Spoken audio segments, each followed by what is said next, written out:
Welcome to Screw the Commute, the entrepreneurial podcast dedicated to getting you out of the car and into the money with your host, lifelong entrepreneur and multimillionaire, Tom Antion.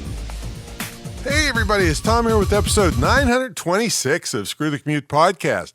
Today is part 3 of the 3-part series we've been doing on the 3-prong attack to a 7-figure income. It's something I developed back in roughly 1996, and it's with minor adjustments. It's still valid today. It's designed to help you stay on track to create the digital part of your business. So this is part 3, products.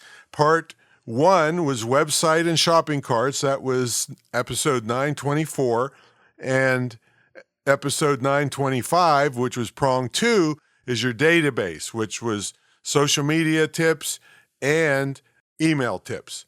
Okay, today is products. Now, I hope you didn't miss grabbing a copy of our automation ebook. It saved me, we actually estimated 8 million keystrokes over the years. And it's probably, since we estimated that, it's probably another million keystrokes. So that was just one of the tips in this book. So make sure you grab your copy and implement a lot of the ideas.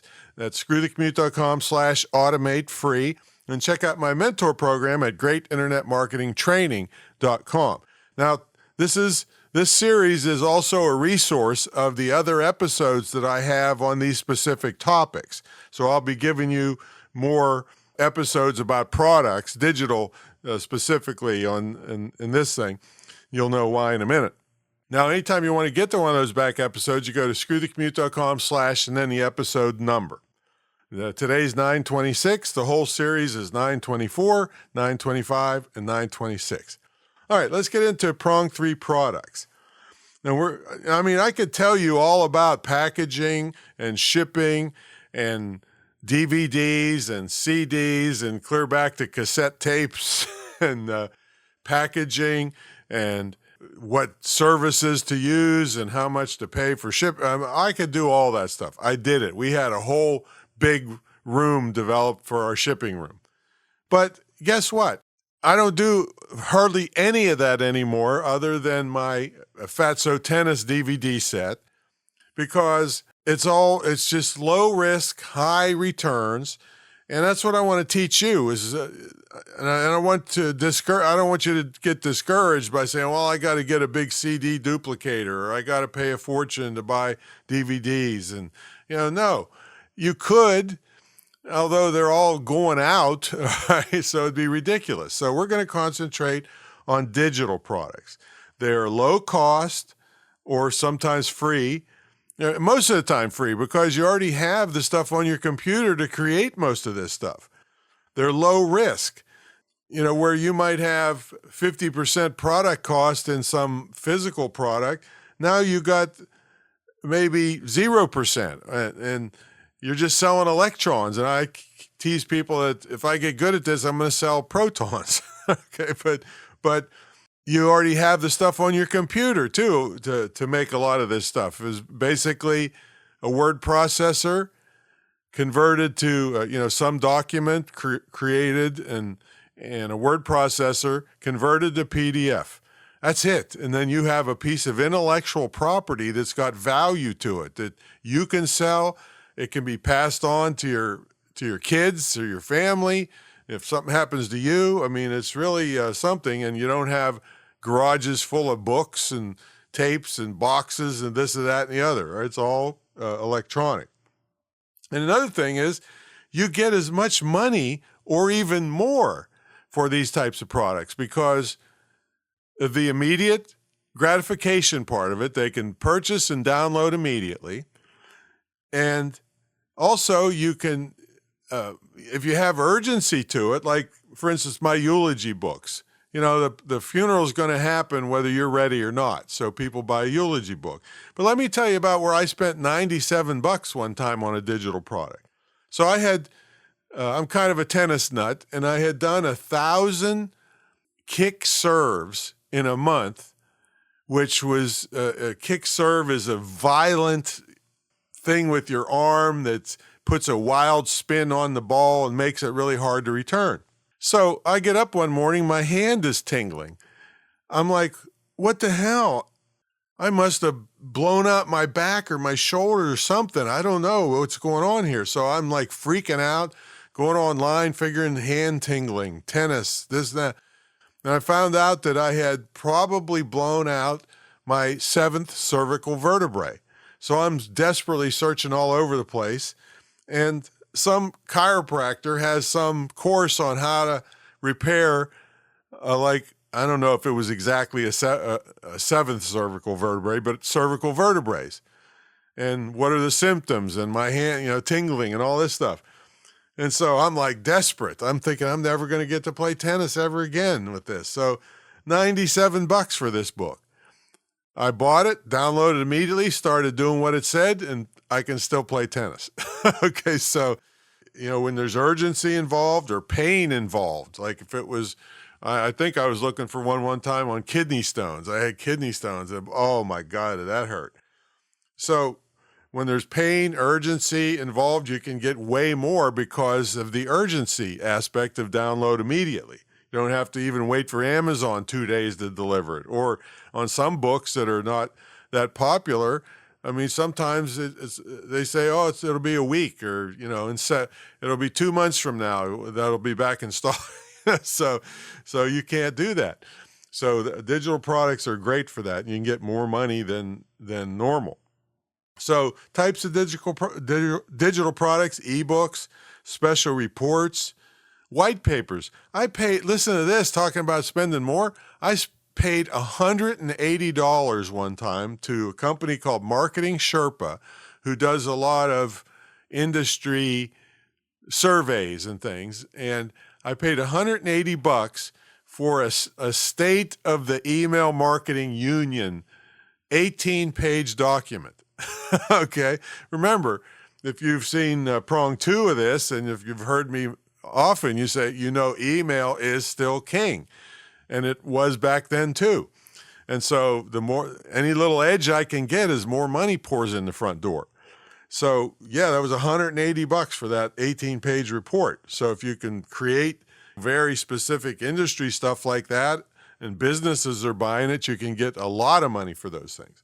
But anyway, you can make online courses, you can do templates, you can do membership sites, or technically a digital product, but I mean, you do have to pretty much buy some membership software so people can't grab it without paying, and then get a good shopping cart system like Kickstart Cart, but it's recurring income. That's the beauty of that one.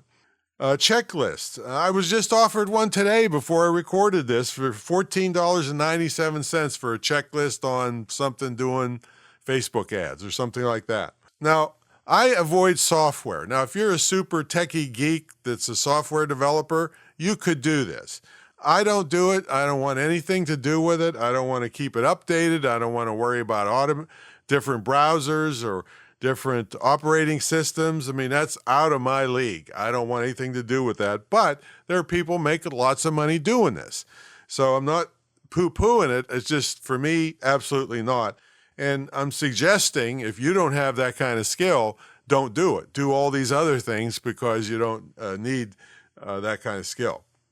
But get in the mindset of sell information. Yeah, you might have an idea for a great gadget, but you know what? I've had friends that have done this, and they had to deal with China and going back and forth and finding somebody reputable to deal with, which is not easy, and creating prototypes for $15,000 and not even knowing if there's a market for it. That kind of stuff. That's just too risky. I'm glad people do that because I buy a lot of gadgets, but for me to recommend that to you there's no way. That's not the way I operate. Developing products is a great way to really, really, really, in the digital products, have a great chance of success virtually immediately.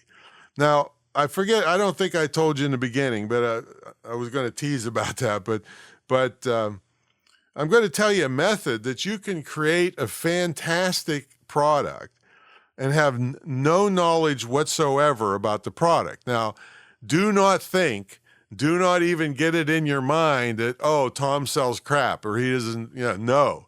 I'm talking about a high quality product. But the thing is this, you're kind of like a publisher sometimes.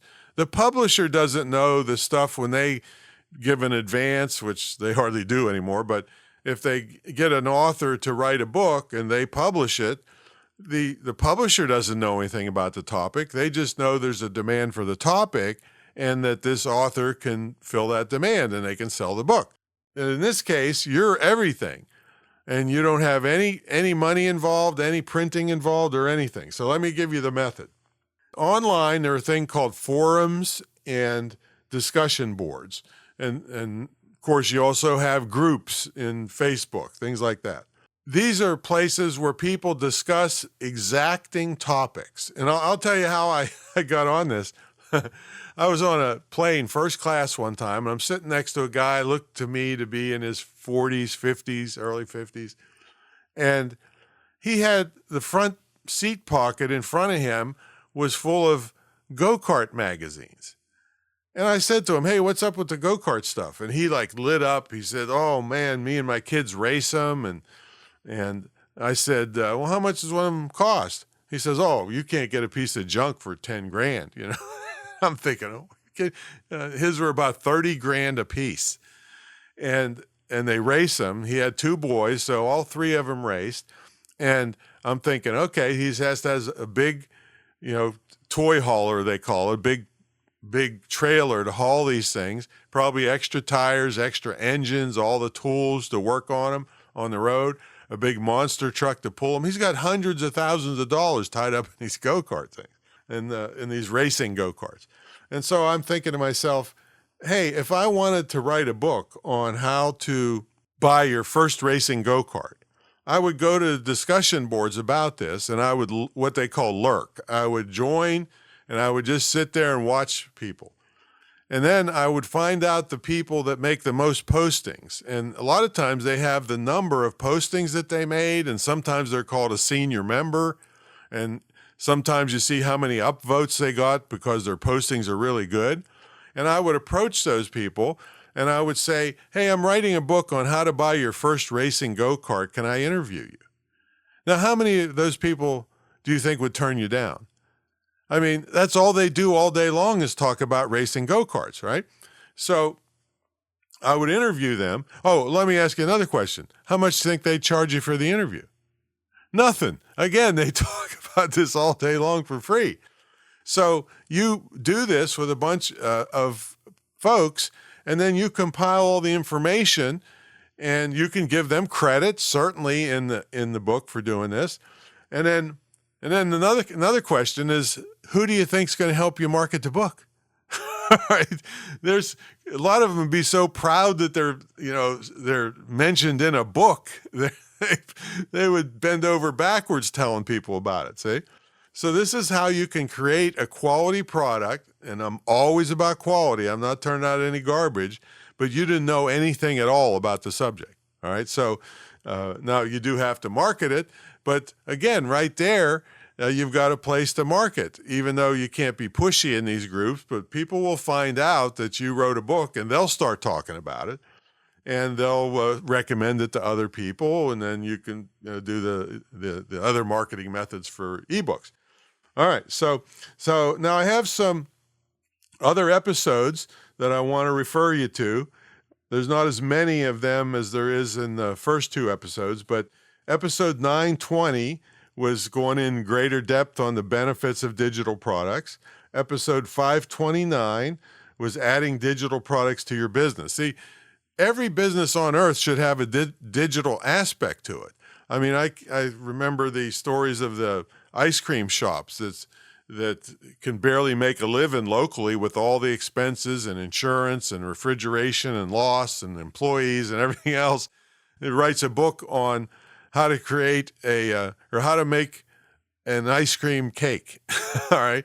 They can sell that product around the world in different languages. See, so adding a digital product to your business keeps a lot of businesses profitable, and it's a marketing tool also. Let's see. 304 was audio products specifically. I don't think I have one yet on video products. I should make one for you. And that was 304. And episode 19 was all about quality, making sure how to make sure your product is so good people rave about it. All right. So this is part 3 of the 3-prong attack on a 7-figure income. If you did all the stuff that I did in these 3 episodes that I talked about, and also listened and implemented the stuff in all the supplemental episodes, literally, I swear you could make enough money to quit your job and start full-time doing this because it is so lucrative and so low risk. So that's my story, and I'm sticking to it. If you like help with this and the million other things needed to be successful online, check out my mentor program at greatinternetmarketingtraining.com, and I will catch you on the next episode. See you later.